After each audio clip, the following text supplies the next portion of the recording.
Quel que soit l'endroit où tu te trouves maintenant, s'il te plaît, place ta main sur ton cœur. Nous allons prier pour la glorieuse parole de Dieu. Répète après moi ces paroles, Seigneur Jésus. Me voici devant le saint trône de la grâce. Mon cœur disposé à recevoir la parole de vérité. Saint-Esprit, permets-moi d'entendre, mais surtout de comprendre. Que cet enseignement pénètre mon esprit, change radicalement mon système de pensée, me donne de percevoir la vie et les situations de la vie avec le regard de Dieu. Que ta parole me restaure, qu'elle me guérisse, qu'elle me lève, qu'elle me positionne, que ta parole me fasse du bien. Merci Seigneur, au nom suprême de Jésus, j'ai prié. Amen, amen et amen. Tu peux t'asseoir dans sa glorieuse présence, mon Père, mon Dieu. Je veux te rendre grâce pour ta sublime fidélité. Merci pour la capacité qui est tienne, qui m'est maintenant communiquée, afin que j'enseigne ta parole, que je prophétise, Éternel, sur la base de tes Écritures, et que ta parole fasse du bien à quiconque m'écoute avec foi, au nom suprême de Jésus. Merci pour tous les signes, les prodiges, les miracles, le caractère prophétique de cette réunion, au nom suprême de Jésus. Père, que ton nom soit béni. Merci pour cette voix qui porte sur les nations, qui touche les cœurs, sur la planète, qui change radicalement les vies, au nom suprême de Jésus. Honneur et gloire à toi, en ce jour encore, au nom suprême de Jésus, j'ai prié. Quelqu'un dise quelque part, Amen 3 fois, Amen, Amen, Amen. Que Dieu vous bénisse abondamment. Eh bien, nous sommes sur le point d'écouter un message qui, j'en suis sûr, va nous faire un bien singulier. Le thème, c'est les voies insondables de la grâce. Eh bien, pourquoi les voies insondables de la grâce? Parce que, hélas, beaucoup de personnes parmi nous qui avons été, comment je vais dire, candidats à la grâce, qui avons été positionnés par la grâce de Dieu, ne comprenons pas comment est-ce que la grâce de Dieu fonctionne. Et c'est comme ça que le diable réussit très subtilement à nous éloigner des promesses de Dieu, à nous empêcher de saisir ce que le ciel nous a réservé et de passer à côté des desseins arrêtés par Dieu à notre égard. Ce message a pour but de te montrer des nouvelles facettes de la grâce, des facettes qui ne sont pas souvent enseignées, mais qui sont pourtant là devant nous, des facettes dont on ne peut connaître que par la révélation du Saint-Esprit. Le Saint-Esprit en ce jour te permettra justement de comprendre profondément. Je vais donc partir d'un texte que je prendrai comme référence ou même comme prétexte pour apporter cet enseignement profond, voyez, qui va vraiment solidifier nos vies. On aura donc pour exemple la vie de Zacharie et d'Élisabeth, la vie de Joseph et de Marie, et ensuite aussi la vie de Joseph. Pour pouvoir être complet, on ira du Nouveau Testament à l'Ancien Testament et nous comprendrons bien quelles sont les voies insondables de la grâce. Quand on parle du caractère insondable de la grâce, beaucoup de personnes ne comprennent pas ce que c'est. Bienvenue donc à cet enseignement qui, j'en suis sûr, vous fera un bien incommensurable. Luc 1, verset 28 à 38. L'ange entra chez elle. L'ange entra chez elle. Quelqu'un est sur le point de recevoir la visite de l'ange dans sa maison. Et la Bible dit, je te salue, toi à qui une grâce a été faite, le Seigneur est avec toi. Troublée par cette parole, Marie se demandait ce que pouvait signifier une telle salutation. L'ange lui dit, ne crains point, Marie, car tu as trouvé grâce devant Dieu. Et voici, tu deviendras enceinte et tu enfanteras un fils et tu lui donneras le nom de Jésus. Il sera grand et sera appelé fils du Très-Haut et le Seigneur Dieu lui donnera le trône de David, son père. Il régnera sur la maison de Jacob éternellement et son règne n'aura point de fin. Marie dit à l'ange, comment cela se fera-t-il puisque je ne connais point d'homme? L'ange lui répondit, le Saint-Esprit viendra sur toi et la puissance du Très-Haut te couvrira de son ombre. C'est pourquoi le Saint-Enfant qui naîtra de toi sera appelé fils de Dieu. Voici Élisabeth apparente, a conçu elle aussi un fils en sa vieillesse, et celle qui était appelée stérile est dans son 6e mois. Car rien n'est impossible à Dieu. Rien n'est impossible à Dieu. Marie dit, je suis la servante du Seigneur, qu'il me soit fait selon ta parole. Et l'ange l'a quitte. Je vais commencer en disant de façon prophétique que certains d'entre nous allons rencontrer des anges de Dieu en cette saison. Donne-moi le meilleur des amens. Parce que l'ange de Dieu vient avec le message de la grâce qui t'a été adressée. Il y a quelque chose que le ciel te réserve et il te sera communiqué par révélation du Saint-Esprit au nom suprême de Jésus. Donne-moi ton meilleur amen. Frères et sœurs, laissez-moi vous dire ceci. Dieu est responsable d'accomplir ce qu'il annonce qu'il va faire. Il n'a pas changé. Sa capacité est infaillible. Amen. Ce texte nous montre des choses extraordinaires et fabuleuses. Ce texte-là parle de deux femmes. Une première appelée Élisabeth. Elle a vécu, elle craignait Dieu, elle aimait Dieu. Son mari et elle servaient le Seigneur. Voilà qui n'avaient pas d'enfants. Et ça pouvait être pour eux un sérieux problème. Mais ils étaient fidèles. Un jour, alors, il arrive que Zacharie va à sa coutume désigné par le sort apporter un service à Dieu. Et pendant qu'il est en train de rendre le ministère à Dieu pour le peuple, dans le lieu très saint, voilà que apparaît un ange qui lui dit: Zacharie, ta femme sera enceinte. Zacharie ne croit pas. Il dit: Dieu, tu n'as pas besoin. Vraiment, moi, à cet âge-là, comment est-ce qu'un homme de mon âge peut avoir un enfant? Ma femme est vieille. Et l'ange lui dit: ce temps est arrêté. On n'a plus le temps de négocier. Tu seras donc maintenant muet jusqu'à ce que tu vas voir ces choses s'accomplir. Parce que je ne veux pas permettre à ta bouche de falsifier l'histoire de Dieu. Dieu va faire pour toi ce qu'il a arrêté. Et donc la femme de Zacharie tombe enceinte, Élisabeth. C'est tellement embarrassant. Elle a une grossesse, elle se cache, elle ne se montre pas, elle se gèle. Mais sûrement dans sa famille, la nouvelle passe. Les intimes savent que, vous voyez, Élisabeth est enceinte. Les gens commentent. Ceux qui pensaient que Dieu l'avait abandonnée, que Dieu l'avait lâchée, que Dieu n'était pas avec elle, ceux qui l'appelaient stérile, se rendent compte qu'elle est enceinte. Mais l'ange ne s'arrête pas là. Dans la même famille, l'ange s'en va et il rend visite à une jeune vierge. Et là, il va embarrasser la jeune vierge, est fiancée à un homme de la maison de David appelé Joseph. Et la Bible dit, l'ange vient et dit à Marie: une grâce t'a été faite. La grâce, c'est quoi? C'est une faveur imméritée. La grâce, c'est quelque chose qui ne t'était pas réservé, mais que Dieu te donne de sa souveraineté. La grâce, ce n'est pas quelque chose qu'on obtient parce qu'on a été meilleur, c'est qu'on obtient parce que Dieu nous a simplement décidé de nous positionner, de nous visiter, de nous faire du bien, de passer par nous pour accomplir cette chose. Une grâce t'a été faite. Tu es béni d'entre toutes les femmes. Ma Bible dit, Marie est étonnée d'une telle salutation à cause de la grâce qui lui a été faite.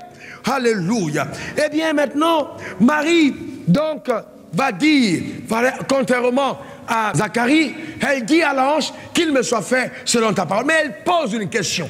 Elle dit: mais comment est-ce qu'une femme comme moi, je ne connais pas d'homme, comment est-ce qu'une femme comme moi tombera enceinte?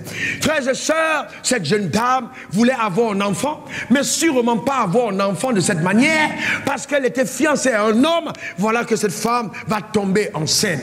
Arrive donc le moment de la grossesse. Et donc, j'imagine, Marie, qui a reçu la grâce, qui a été visitée par l'ange, va appeler Joseph et va dire à Joseph: est-ce que tu sais qu'un ange m'a visité et il m'a dit que le Saint-Esprit viendra sur moi, je deviendrai enceinte. Joseph commence à penser que Marie dérègle, que Marie désordre, devient un peu folle. Il lit la Bible. Dans la Bible, il n'y a jamais eu quelqu'un qui a été enceinté de la sorte. Mais je vais vous dire une chose, ce n'est pas parce que ça n'a jamais existé que ça n'existe pas. Est-ce que quelqu'un comprend de quoi je parle? Oui, le drame de notre génération, c'est que nous attendons les grossesses communes. Quand Dieu te visite, il t'accorde des grossesses surnaturelles. Est-ce que quelqu'un comprend de quoi je parle? Reçois maintenant la visite du Saint-Esprit pour une grossesse surnaturelle. Donne-moi ton meilleur amen. Je ne connais pas d'homme. La virginité n'est pas un problème, mais un avantage dans le royaume des cieux. Le fait de ne pas connaître d'homme, de ne pas avoir de connexion, de ne pas avoir d'entrée, ne veut pas dire que tu ne peux pas y arriver. Parce que Dieu aime souvent que tu sois vierge, qu'il n'y ait personne sur qui tu puisses compter pour qu'il te rende visite. Je ne connais point d'homme. Alléluia. Le Dieu qui t'a conçu et tissé dans le ventre de ta mère, qui t'a donné d'avoir la victoire au milieu de 1 milliard, 2 milliards de spermatozoïdes, est en train de dire qu'il fera pour ta vie ce qu'il a annoncé. Et Marie devint enceinte. Sauf que la grossesse de Marie n'est pas une grossesse comme une grossesse de n'importe quelle femme. Elle a été visitée par l'ange. Il y a un problème familial. On convoque Marie. La mère convoque Marie. Le père de Marie convoque Marie. N'oubliez pas qu'à l'église, bientôt on verra son ventre. il y a un problème. D'abord, les deux familles se rencontrent. Qu'est-ce qu'on fait? Elle est enceinte. On dit, Marie, la mère de Marie dit, dis-nous la vérité. Marie dit, un ange est venu sur moi. On dit, Marie, dis-nous la vérité. Un ange est venu. Frères et sœurs, n'essayez pas souvent d'expliquer aux gens ce que Dieu va faire par vous. Parce que quand Dieu décide d'agir, souvent toi-même, il te cache comment est-ce qu'il va opérer. Qu'il te soit fait selon ta parole. Parce que tu ne peux pas expliquer, frère. Tu vas t'évertuer de dire aux gens, c'est un ange qui est descendu sur moi. Le Saint-Esprit est venu. Il m'a couvert. On dit, mais depuis quand? Dans quelle loi? Dans quelle Bible? On a déjà vu un Saint-Esprit qui enceinte une femme. Dis-nous la vérité. Voilà, Marie, à cause de la visitation de l'ange, elle n'est pas acclamée. C'est vous qui acclamez Marie aujourd'hui. Mais Marie n'a pas été acclamée. Quand la grâce est descendue, Marie a eu des problèmes. Des problèmes de fiançailles. Il a fallu l'intervention de l'ange de Dieu qui est allé voir Joseph pour dire, Joseph, prends cette femme, ce sera ta femme. Et Dieu, toi aussi. Comment tu es enceinte la femme du gars? Dieu a enceinté la fiancée de Joseph. Frères et sœurs, je vous dis la vérité, je ne suis pas sûr que si c'était moi, j'allais être aussi d'accord. Parce que c'est la fiancée, c'est-à-dire qu'il ne connaîtra pas le plaisir de dépuceler sa femme. Sa femme va accoucher. Oh non, ça, c'est compliqué. Est-ce que quelqu'un comprend ça? Mais c'est le Saint-Esprit qui est descendu. Frères et sœurs, vous voulez la grâce de Dieu? Acceptez les combats que vous impose la grâce. Acceptez les difficultés que la grâce va créer tout autour de vous. Un embarras total dans la famille. Une réunion de famille. La mère de Marie est fâchée. Et puis Joseph lui-même est fâché. Et il dit, Marie, voilà, je ne vais pas te diffamer, je vais te laisser partir. Dans tous les cas, quand ton ventre va pousser, tout le monde saura que tu es enceinte. Je n'ai pas besoin de calomnier. Ne pensez pas, frères et sœurs, que vous avez besoin de votre bouche pour accuser quelqu'un afin qu'elle s'accomplisse à son égard la justice de Dieu. Ne soyez pas des personnes qui sont promptes à calomnier et à dire n'importe quoi sur les gens. Si tu n'as pas compris ce qui se passe avec quelqu'un, ferme ta bouche. Parce que ta tête est trop petite pour expliquer les grandes choses de Dieu. Joseph est resté calme. Joseph s'est tu. Frère, je suis en train d'annoncer à quelqu'un par le Saint-Esprit que les choses qui arrivent, même ta femme ne te comprendra pas. Même ton mari ne te comprendra pas. Je te dis la vérité. Je te dis la vérité. On va commencer à dire que tu es entré dans une loge, que tu as pactisé avec le diable, que tu as dit même ta femme dort la nuit, elle se réveille, elle dit je suis sûr que ce gars est entré dans quelque chose. Écoutez-moi vous dire quelque chose, frère. Dieu m'a dit de dire à l'église que nous n'avons même pas encore goûté le 1/1000 de la grâce. Parce que nous n'avons pas la foi. Dieu est capable de grandes choses. Dis-le avec moi, Dieu est capable de grandes choses. Encore Dieu est capable de grandes choses.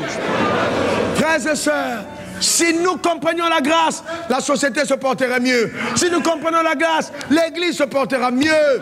Aujourd'hui, les gens attendent que Dieu agisse au niveau de leur performance. La grâce surpasse ton habileté. Ça s'appelle une faveur imméritée. Donne-moi ton meilleur amen. Alléluia. Amen. Une faveur imméritée. C'est-à-dire que si on devait choisir une personne pour avoir un enfant par mérite, Marie ne l'aurait jamais reçu. C'est une faveur imméritée. Amen. Mais la grâce, c'est aussi une capacité. Une capacité. Elle te donne la capacité, la force d'accomplir ce que Dieu a annoncé. Quand la grâce est là, la grâce t'équipe. Elle te donne une capacité d'endurer aussi les épreuves, frère. Ce n'est pas facile. Ce n'est pas facile. Je vais vous dire une chose que j'ai constatée. Premièrement, quand vous êtes avec les gens, si vous voulez que tout le monde vous aime, soyez comme tout le monde. Le jour où vous décidez de vous démarquer, et quand vous voyez apparaître à l'église avec une Lamborghini, voyez-vous, vous changez de standing. Vous n'êtes plus sur votre moto, vous êtes maintenant derrière et il y a un chauffeur. Les mêmes gars qui étaient en moto avec vous commencent à se mettre ensemble. Ils ne sont pas là pour chanter des cantiques. Ils commencent à te critiquer en disant on t'a bien dit que ce gars il n'était pas réglo, ce gars n'était pas sérieux. Il y a des moments où quand la grâce te visite, ça oublie le changement de visitation et de compagnie. Parce qu'il y a des gens qui ne peuvent plus être tes amis parce qu'ils ne sont plus qualifiés à opérer dans le même palier que toi. Vous comprenez ce que je suis en train de dire? Écoutez, quand la grâce vous visite, faites attention à qui vous acceptez dans votre périmètre restreint. Qu'est-ce qui s'est passé? Marie a changé de compagnie. Elle a compris qu'elle ne pouvait pas perdre son temps à aller voir Martha, ou à aller voir Sabine, ou Sabrina, ou non. Elle a dit, je vais aller voir Élisabeth. Pourquoi Élisabeth? Parce que Élisabeth aussi avait une grossesse surnaturelle. Vous savez, les perdrix volent ensemble, les hérons volent ensemble, les moineaux volent ensemble, et les surnaturels sont ensemble. Dans une église, les charnels sont amis. Les commères et les commères sont amis. Les immoraux et les immoraux sont amis. Quand vous voyez des personnes en immoralité, ils sont toujours ensemble et font les mêmes choses. C'est exactement ça. Comprenez ça? C'est très important. Il faut comprendre que généralement, on s'assemble avec les personnes qui partagent les mêmes valeurs de notre âme. Et donc, Marie est visitée. Elle regarde tout autour d'elle. Il n'y a plus de personne qualifiée pour être son amie. Elle va rencontrer Élisabeth. Quand elle arrive chez Élisabeth et qu'elle dit bonjour ma tanti, dès qu'elle dit tanti, quelque chose fait un ting-tang dans le ventre et l'enfant commence à bouger. Et Élisabeth va commencer à prophétiser. Elle va reconnaître que là, c'est-à-dire son Seigneur est arrivé. L'enfant même dans le ventre va commencer à bouger. Jean-Baptiste reconnaît la présence du Messie alors qu'il est encore sous forme embryonnaire. Laisse-moi te dire que ta vision, celle que tu portes, le projet, même à l'étape embryonnaire, va commencer à produire des secousses. Va commencer à produire des secousses. Va commencer à produire des secousses à cause de la grâce de Dieu. Donne-moi le meilleur des amens. Dis encore amen. Chaque fois que Dieu donne naissance à un géant, il lui permet d'avoir la forme de nez à sa naissance. Donc il commence toujours petit, tout ce qu'il fait grand. Et ce n'est pas parce que c'est petit que ça n'arrivera pas à la grandeur. Car la grâce de Dieu a la capacité d'amener à la grandeur tout ce qu'elle commence petit. Ne méprise pas les faibles commencements, parce que cette grâce est là pour te visiter, pour te faire du bien, pour te propulser à un autre palier de la vie au nom suprême de Jésus. Il y a donc cette humiliation dans la vie de Marie. Frères et sœurs, vous pensez peut-être que Marie a eu une vie totalement agréable. Non. Imaginez Marie au supermarché. Les gens la regardent et les gens murmurent. Les gens la regardent et les gens murmurent. Les copines regardent et la copine murmure. Voilà le genre de Marie qui a commencé à pousser. Marie est fatiguée d'expliquer parce que personne ne peut croire. Il y a des choses, quand Dieu fait pour toi, tais-toi. Même si les gens te demandent, dis simplement c'est la grâce de Dieu. Même quand il dit la grâce, tais-toi. Parce que si on ne t'a pas accusé d'avoir fait quelque chose d'occulte, alors Dieu n'a pas encore travaillé avec toi. Chaque fois que le miracle de Dieu s'opère, les gens auront tendance à dire, il a mis la main quelque part. Oui, mais frère, tu as mis la main quelque part. Sauf que ton quelque part n'est pas le quelque part. Est-ce que quelqu'un comprend de quoi je parle?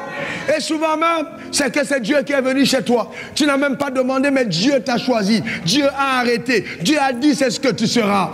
Mais frère, ce n'est pas ta faute. Ce n'est pas ta faute. Vous voyez, les jaloux peuvent être nombreux tout autour, mais la jalousie ne va jamais arrêter le plan de Dieu pour ta vie. Laisse les jaloux parler. Laisse-les parler. Frères et sœurs, laisse-les parler. Et je vais vous dire ceci. La foule a tendance à s'opposer à vous quand vous êtes différent d'eux. Mais quand vous persistez dans votre différence, elle finit par vous admirer. Donc le plus dur, c'est de persister dans votre voie. Oh, je me rappelle quand Dieu m'a dit que maintenant, mon fils, je vais t'utiliser pour changer le paradigme mental de l'Église. Et que pour la première fois, tout jeune, en 2003, je dois acheter une Porsche décapotable. Et donc, quand je roule à Abidjan, les gens se mettent en faisant des sujets de prière. Ou à fois rétrogradé, ou à fois être un scandale. Un pasteur ami est venu me voir, il m'a dit, il y a des pasteurs qui pensent que si tu meurs, on aura rendu service à Dieu. Frères et sœurs, quand la grâce de Dieu te visite, elle t'amène à faire des choses inimaginables. Je vois cette grâce descendre sur ta vie au nom suprême de Jésus. Un ami pasteur est venu me voir. Il me dit, pasteur, je veux un ami. Il était un bon prédicateur de l'évangile.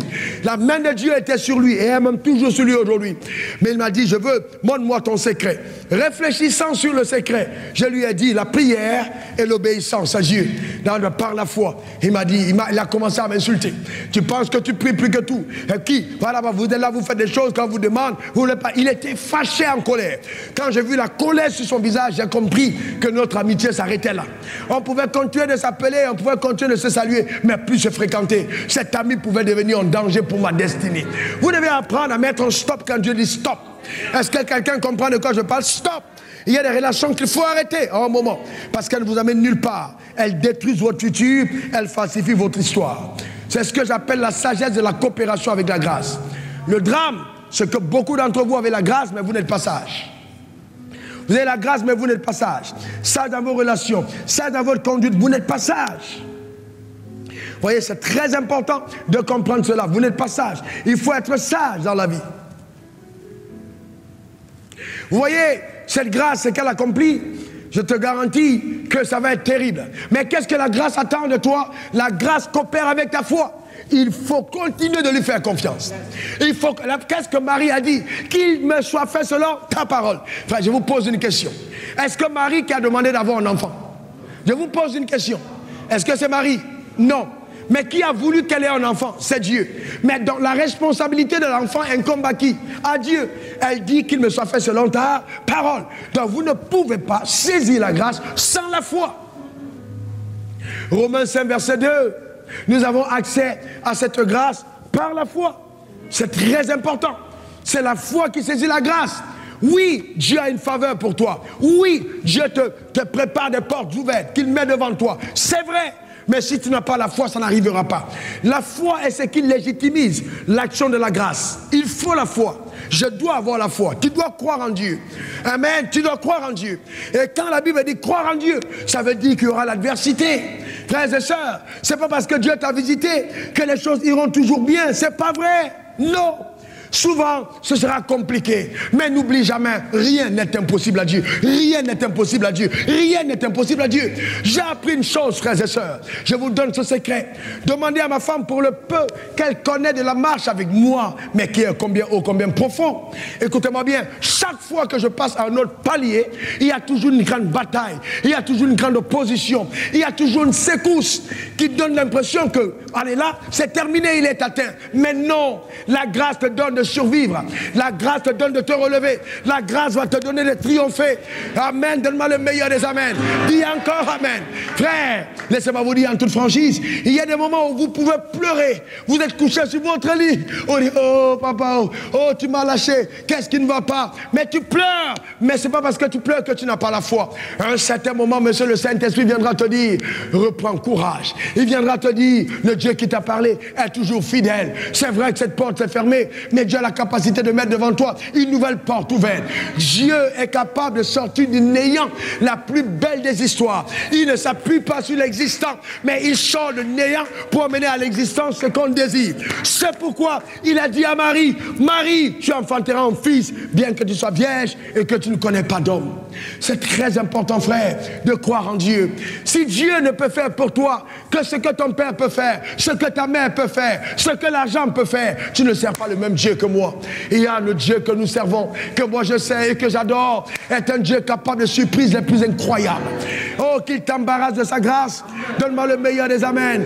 Il a marché avec tes pères dans la fidélité, avec Abraham, avec Isaac et avec Jacob. Il a démontré son alliance. Il ne change pas. Il est le même hier, aujourd'hui et éternellement. Donne-moi encore ton meilleur amen. Dis encore amen. Frère, vous voyez, quand nous parlons de grâce, allez demander à Joseph. Joseph a reçu la grâce de Dieu. Joseph est chez lui, il n'a rien demandé, il a un songe. Il n'a rien demandé, il a deux songes. Il raconte à ses frères. Ses frères écoutent le gars. Et puis en plus, voyez-vous, quand la grâce est sur toi, il y a un indice qui ne trompe pas. Les gens t'aiment. Et puis les gens te détestent aussi. C'est la même chose, c'est-à-dire c'est sucré, sucré-salé. D'accord? Il y a les gens qui t'aiment, mais il y a aussi beaucoup de gens qui te détestent. Et c'est pourquoi il faut faire attention. Ne force jamais les portes qui sont fermées devant toi. Jamais. N'essaye pas d'amener les gens qui te détestent à t'aimer. Ne commets pas cette erreur. Mais il faut avoir du discernement pour rester attaché à ceux qui croient en toi et à ceux qui t'aiment. Ne perds pas le temps à essayer de prouver aux autres. Non. Et frère, tu n'as pas besoin d'eux. Le jour où tu auras besoin d'eux, Dieu va changer leur cœur. Tu n'as pas besoin de faire des efforts, frère. Pas besoin. Pas besoin du tout. Dieu va changer le cœur. C'est Dieu. Frères et sœurs, Dieu est chez lui et le roi dort. Il réveille le roi dans la nuit. Il est frais. Il monte ton visage. Il dit nomme-le. Dieu va te faire nommer. Il va te donner le marché. Dieu est capable de le faire. Jusqu'où nous croyons à la capacité de Dieu, frère, il est incroyable. Ce Dieu-là, j'ai vécu avec lui. Je marche avec lui et je sais de quoi il est capable. J'ai appris à croire en Dieu dans les moments les plus douloureux. Je me rappelle, j'allais aller au Nigeria. Oh, cette belle histoire m'est rappelée par le Saint-Esprit. Et je priais pour avoir de l'argent. Et la grâce de Dieu était sur moi. Je le savais. Mais et puis, il y a un tailleur. Un tailleur qui a eu un rêve. Il a eu le rêve 2 fois. Et Dieu lui a dit, il a besoin d'argent pour aller au Nigeria. Et à cette époque-là, j'étais vraiment, j'avais même pas encore de salaire. J'étais volontaire dans l'administration et étudiant à l'école biblique. Je voulais aller à cette conférence. Quand il est venu me voir et il m'a remis de l'argent, il m'a dit, j'ai eu un songe. C'était pas un grand montant, mais c'était l'école de la foi. Vous savez, vous n'êtes allé demander à personne. Vous n'êtes pas allé parler à quelqu'un, mais Dieu a parlé à la personne à votre place. Il dit, j'ai le cœur des rois entre mes mains, je les incline là où je veux, tel un courant d'eau. Frères et sœurs, il y a des moments où tu dois t'arrêter pour dire, Dieu, je veux voir ta gloire. Je veux voir. Arrêtez de fabriquer vos histoires. Laissez le soin à Dieu de vous enceintrer. Arrêtez de prendre des grossesses avec les voisins. Laissez Dieu vous enceintrer au nom suprême de Jésus. Donne-moi le meilleur des amens. Ne force pas, ne force pas. Dieu est capable de le faire. Le jeune homme Joseph va donc avoir cette vision. Et les frères de Joseph vont commencer à dire, mais c'est quoi? Tu te prends pour qui? Même le père de Joseph dit, mais attends, toi, un dernier comme ça, tu vas venir dire que nous, on va venir se positionner devant toi. Tu es fou ou quoi? Tu ne connais pas le droit d'aînesse? Sauf que Dieu ne respecte pas le protocole humain. Quand la grâce te rend visite, elle ne tient pas compte de l'ancienneté, de l'âge, des titres. Ça fait tel nombre de temps que je suis à l'église. Reste sur ton ancienneté, tu vas vieillir là sans rien voir. Si tu ne dépends pas de la grâce, tu ne verras pas Dieu te visiter. La loi ne peut jamais te satisfaire. Elle va toujours t'énerver. Amen. C'est très important de coopérer avec la foi. Amen. Et donc, Joseph va donc être arrêté par ses frères, vendu par ses frères. Mais c'est étrange. Lisons ce texte de Genèse 39, versets 1 à 2. On fit descendre Joseph en Égypte. Et Potiphar, officier de Pharaon, chef des gardes, l'Égyptien, l'acheta des Ismaélites, qu'il avait fait descendre en Égypte. Regardez ce texte, c'est fort. Il y a d'abord là, Joseph descend en Égypte. Comment est-ce que Joseph, qui a la promesse de Dieu, va descendre dans le territoire de Pharaon? C'est-à-dire, c'est comme si Dieu te prend pour t'amener dans le camp de Satan.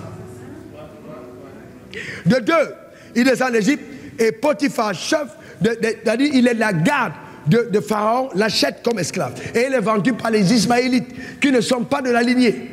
Vendu par eux chez Potiphar. La Bible dit, regardez au verset 2, l'Éternel fut avec lui et la prospérité l'accompagna. L'Éternel fut avec lui. Comment vous allez me dire que l'Éternel est avec vous et vous êtes en train d'être vendu comme esclave? Un jeune homme au bord de la rue, on le met en plein marché. Parce qu'on vendait comme les moutons, marché. Ok, mise à prix, voilà, lui. Quel est ton nom, toi? Comment tu t'appelles? Il n'avait pas de pièces. Joseph, ok, Joseph. Et puis bon, ok, on vient, on regarde ses muscles, on dit, ah, il est un peu fort, il peut travailler. Tu peux nettoyer le sol? Oui. Il est avec tout un caleçon. On le prend, l'amène chez Potiphar. Sauf que quand il arrive chez Potiphar, Potiphar remarque que l'atmosphère de sa maison change. Le jeune homme est dans la maison. Il est vendu comme esclave, mais dans la maison, les choses commencent à prospérer. Et Potiphar commence à aimer le gars, à aimer tellement Joseph qu'il lui confie les rênes de sa maison. Mais sauf que dans la maison, il y a Madame Potiphar. Quand elle regarde, elle voit Joseph, la carrure, l'élégance, la manière de c'était la prestance. Parce que quand la grâce de Dieu est sur toi, quand tu apparais quelque part, les gens t'aiment, homme comme femme. On commence à aimer ton affaire. Sauf que la femme de Potiphar, interprétant la destinée de Joseph, va l'interpréter un peu gauchement. Elle va désirer aller au lit avec elle, avec lui. Alors le gars va dire non, je ne peux pas. Mais vous savez, je vous pose une question, jeune homme. Vous pensez que c'était facile? C'est un jeune homme qui n'était pas castré, qui n'avait aucune relation avec des femmes, qui devait être à l'âge de la vigueur. Donc quand il dort la nuit, il pense à Madame Potiphar. Vous savez qu'une femme va vous séduire. Il y a des manières de faire. Elle arrive, vous voyez, même son postérieur, elle montre tout, elle met tout ce qui est le pime et le pam, tout dedans, elle montre parce qu'elle veut démontrer. Mais Joseph est calme. La nuit, quand il dort, il y a une force qui lui dit vas-y. Une autre qui lui dit tu ne peux pas y aller à cause de la grâce de Dieu qui est sur toi. Tu as une destinée. Tu ne peux pas décevoir cet homme. Joseph tient ferme. La femme continue d'harceler. Joseph dit non. Mais un jour, la femme dit assez, c'est assez. Elle est énervée. Elle est en courroux. Écoutez-moi très bien. Dans une assemblée, dans une église, dans une communauté, si un homme a un problème, les femmes qui se fâchent le plus, ce sont celles qui voulaient que cet homme. Elles sont énervées. Joseph, je dois me sentir. Donc quand Potiphar, tu as refusé, tu me refuses. Je suis fatigué, mais on va voir. Le mari arrive, les femmes sont dangereuses. Les femmes, si tu ne respectes pas, tu n'as pas peur de la femme, c'est que tu as peur de rien. Ah non, je vous dis les femmes, quand la femme veut être dangereuse, la femme est dangereuse. Sérieusement. Frères et sœurs, il faut, vous savez, arrêtez-moi l'évangile des Américains. La femme, quand il n'y avait pas de femmes sur la terre, il n'y avait pas de problème. C'est quand les femmes sont venues que les problèmes ont commencé. Quand Adam était seul, il n'y avait pas de problème. Frère, c'est écrit dans la Bible. Restez calme ou pas calme, c'est votre problème. Je vous dis ce qui est vrai, c'est écrit dans la Bible. On est d'accord? C'est écrit dans la Bible. Je ne suis pas là pour vous flatter en disant que non, vous êtes le miel et le sucre, tout ça. C'est ça en fait. D'accord, la femme peut être vraiment une bénédiction, mais elle peut être aussi hyper dangereuse. Quand une femme décide d'être actrice, même à Hollywood, il n'y a pas son deux. Je vous garantis. Allez demander, frère, tu es là, je ne dis pas que c'est ta femme. Mais vous savez, quand une femme veut ce qu'elle veut, même si elle est ta femme au lit, souvent, il y a rien. En fait, c'est juste l'acteur. Elle est en train de faire l'actrice, il n'y a rien. Elle en dégage vite, mon gars, descend. Amen. Il n'y a rien dedans. Mais il faut discerner. Dans la maison, quand Potiphar la touche, elle est contente, mais ce n'est pas Potiphar qu'elle voit, elle voit Joseph. Elle était constamment en train de voir Joseph au travers de Potiphar. Elle a arrêté les vêtements, Potiphar est rentré du travail. Elle a commencé à pleurer. Oh, Joseph. Potiphar dit, mais qu'est-ce qu'il y a? Joseph est mort, oh, Joseph. Les femmes, ah non. Le mari dit, ma chérie, qu'est-ce qu'il y a? Elle tombe par terre, elle se roule. Regardez les pleureuses de deuil. Qui pleure au deuil? Les femmes. Parce que les femmes sont spécialistes, elles savent pleurer au deuil. Vous les voyez au deuil, elles rient, elles causent là. Elles sont là, et puis après, 1, 2, 3, on va commencer.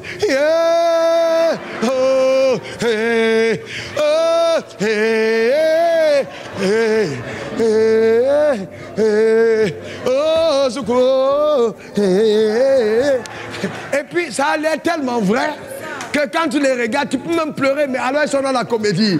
La comédie de la femme, il faut que le Saint-Esprit pour discerner. Mais vous voyez, Potiphar n'avait pas le Saint-Esprit, frère. Il ne savait pas ce que c'est. Il a arrêté Joseph, il l'a mis en prison. Mais ma Bible dit la prospérité l'accompagna. Mes frères et sœurs, je vous pose une question. Quelqu'un que Dieu a visité, comment va-t-il en prison?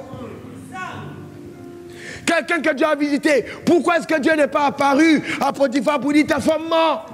Frères et sœurs, la grâce emprunte des voies insondables. La grâce ne passe pas par le chemin que toi tu as tracé pour elle, mais elle passe par le chemin qu'elle a tracé pour toi. C'est très important. Et ce chemin, souvent, ne ressemble pas au chemin ordinaire.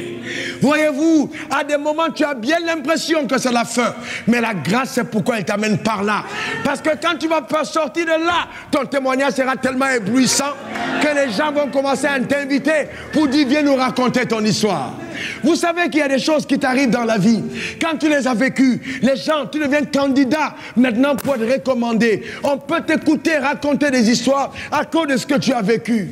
Prédicateur de la parole, ne soyez pas simplement à dire j'ai un grand message. Il faut encore aller plus loin. J'ai un grand témoignage. Ce de quoi vous êtes sorti vainqueur vous qualifie plus que le message que vous prêchez. Les gens ne veulent pas simplement entendre un beau discours, mais ils veulent avoir un beau vécu. Quelque chose qui prouve que Dieu est avec toi. Car la vipère t'a mordu et que tu n'es pas mort de cette morsure, alors on dit, voilà, les dieux sont parmi nous. C'est ça le problème. Mais on a aujourd'hui des gens qui ne sont pas prêts à payer le prix. Toutes les personnes que Dieu élève ont une histoire, ont un parcours. Et ça, c'est le parcours des voies insondables de la grâce. La grâce est extraordinaire. La grâce est puissante. Elle a conduit Joseph en prison. Sauf que pour raccourcir l'histoire, Joseph est en prison. Et puis, le panetier arrive en prison. Les chansons arrivent en prison. La première fois, il a une interprétation de rêve et il est oublié. 2 ans plus tard, Pharaon en rêve. Dieu lui-même crée un problème dans la couche de Pharaon. Il va maintenant créer un problème dans toute l'Égypte parce qu'il avait au milieu d'eux la personne qu'il avait choisi de lever. J'expliquerai ce mystère davantage à RW en live. Pourquoi est-ce qu'à un certain moment de la vie, Dieu est obligé de confier des missions aux païens qu'il ne peut pas confier aux chrétiens parce que les chrétiens n'ont pas l'ossature, la consistance, la force, la richesse qu'il faut pour pouvoir héberger la vision de Dieu. Voyez, c'est simplement extraordinaire. Voyez-vous, voilà que Jacob, Joseph est en prison. Et donc on envoie chercher, on se souvient de lui. Mais Joseph sait que l'heure est arrivée. La première chose, il va tout faire pour se débarrasser de tout ce qui est symbole de l'humiliation. Il va enlever l'ancienne barbe, il va enlever les anciens vêtements, il va se parfumer et il va se lever pour dire « Je m'en vais, je sors d'ici, je n'ai plus envie de revenir ». Il arrive devant Pharaon, il explique le songe. Et puis maintenant, il dit à Pharaon, voici la solution. Il faut désigner un homme. Il dresse le CV. Mais le CV qu'il dresse correspond à une seule personne dans l'Égypte. Pourquoi? Parce que lui avait vécu l'expérience. Lui était passé par des choses tellement compliquées expliqué qu'il était finalement la seule personne capable de régler le problème. Pharaon lui dit, mais on va trouver ça encore où, frère? Viens maintenant, je te nomme premier ministre. Imaginez donc au journal de 20h. Et ça se passe aux environs de 13h45. Au journal de 20h, tout l'Égypte, le président appelle pour dire « Je veux absolument que le gouvernement se réunisse parce que je dois prendre une décision de crise et urgente. » On présente un gars en disant « C'est lui votre nouveau premier ministre » avant que ça ne passe au journal. Imaginez les autres ministres. Quel est son parcours? Il sort de quelle université? Quel est son background? Les gens, vous pensez que les gens étaient d'accord? Pas du tout. Mais sauf que Dieu ne demande pas la vie des hommes pour faire de toi ce qu'il veut faire. C'est ça le Dieu qu'on sert. Au journal de 20h, voilà Potiphar et avec sa femme.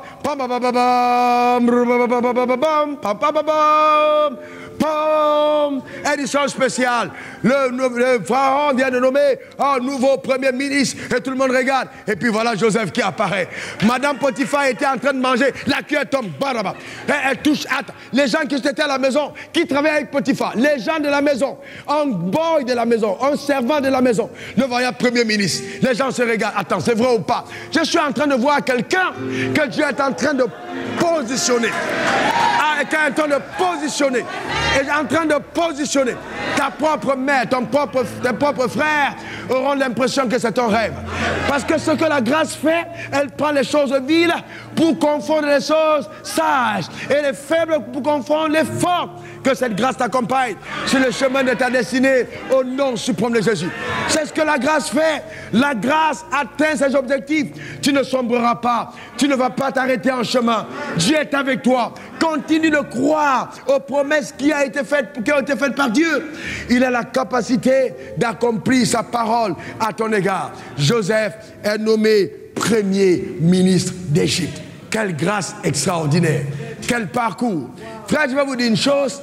Je me suis rendu compte que quand vous avez marché avec Dieu et que votre vie est un témoignage éloquent, même les gens qui ne vous aiment pas sont obligés de vous solliciter. Le drame, c'est quoi? C'est que si vous dites aujourd'hui, on a besoin d'un homme qui a un certain profil. On cherche un homme dans le monde francophone qui marche avec Dieu et qui a été visité de façon extraordinaire, que Dieu a béni en partant de rien.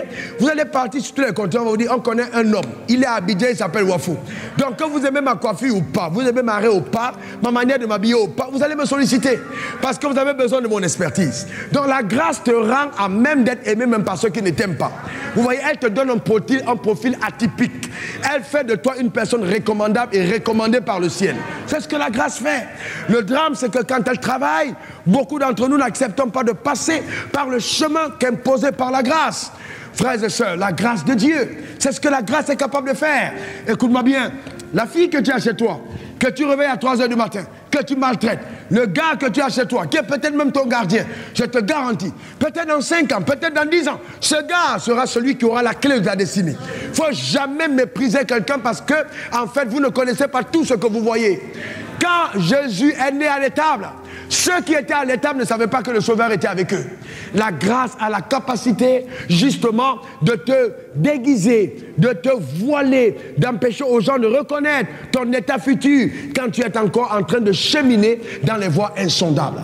Amen. Reçois cette parole dans ta vie au nom suprême de Jésus et vis le meilleur de ce que le ciel t'a réservé. Dieu a la capacité d'amener à manifestation ce qu'il a arrêté. Ne méprise personne, ne te méprise pas toi-même, aie du respect pour tout le monde, parce que Dieu est extrêmement fidèle. Lui qui a commencé en toi cette belle œuvre, il saura la parfaire au nom suprême de Jésus. Et j'entends Dieu me dire, quelqu'un est là et il pense, mais comment est-ce que Dieu va accomplir ces choses? Quand je vois ce que je traverse, frère, ta tête est trop petite pour assimiler ce que Dieu est en train de faire. Tu ne peux pas comprendre ce que Dieu fait avec cette tête. Il faut simplement croire. Et il y a des moments où tu dois mettre ta tête de côté et activer ton cœur. C'est par la foi que ça marche. Il faut simplement croire. Dieu n'est pas obligé de t'expliquer comment il le fera. Il n'est même pas obligé de te donner un signe. Parce qu'il y a des moments où il veut te surprendre. Et amen, Dieu n'est pas obligé. Mais il le fera. Il le fera sûrement. Il le fera certainement. Eh bien, il va le faire dans ta vie. Tu n'es pas venu sur la terre accompagner les autres. Il faut continuer de le déclarer, de le confesser. Oui, l'adversité s'est levée. Et tu as l'impression que Dieu n'est pas avec toi. Moi, je vais te dire, frère, je suis passé par là. J'ai passé des nuits à la gare Steve. Et ensuite, j'ai été avec des réfugiés ici à Abidjan, mangeant chez les Mauritaniens, quand il m'arrivait de manger le lait caillé des Mauritaniens, c'était mon plus beau repas de la journée. Parce que c'est ce que je pouvais avoir. Je suis resté pas longtemps, plus de 3 mois, dans un camp de réfugiés, avant de sortir de là. Mais la grâce de Dieu était avec moi, frère. Il y a des moments où la grâce va imposer de toi certains actes d'isolement, certains actes sacrificiels. Oui, la grâce ne rend pas les choses faciles, mais elle te donne de triompher de toute forme d'adversité. Elle te polie pour que tu puisses avoir un témoignage unique. Eh bien, c'est ce que la grâce de Dieu fait. Que la main de Dieu soit sur toi, que la faveur de Dieu t'accompagne, que la puissance de Dieu te garde, au nom suprême de Jésus. Ma soeur, tu n'as pas besoin d'aller au resto, d'aller en boîte de nuit, d'aller dans les jardins publics pour qu'un homme te voie.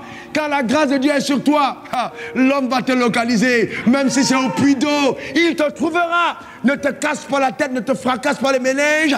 Sois simplement une femme obéissante à Dieu. La grâce de Dieu. Dieu a la capacité et il est responsable d'accomplir ce qu'il annonce. Tu ne sais pas comment, mais il le fera. Eh bien, il le fera. Il le fera encore. Demeure béni, demeure encouragé, demeure enraciné dans les convictions profondes. Continue de le louer, de le célébrer. Lui qui a commencé en toi cette belle œuvre, il sera la parfaire au nom suprême de Jésus. Dieu n'est pas mort. Il est vivant, sa main est puissante, capable de faire des choses merveilleuses. Il parle et sa parole court avec vitesse pour l'exécuter. Ses anges sont en action, capables de redonner à ta vie un éclat extraordinaire. La grâce a la capacité de donner à ton livre d'avoir un second chapitre. Même si le chapitre passé était un chapitre d'échec, ne mets pas un point final, parce que la grâce donne à ton histoire de continuer. Ne t'arrête pas à la prison, mais il faut continuer au chapitre futur.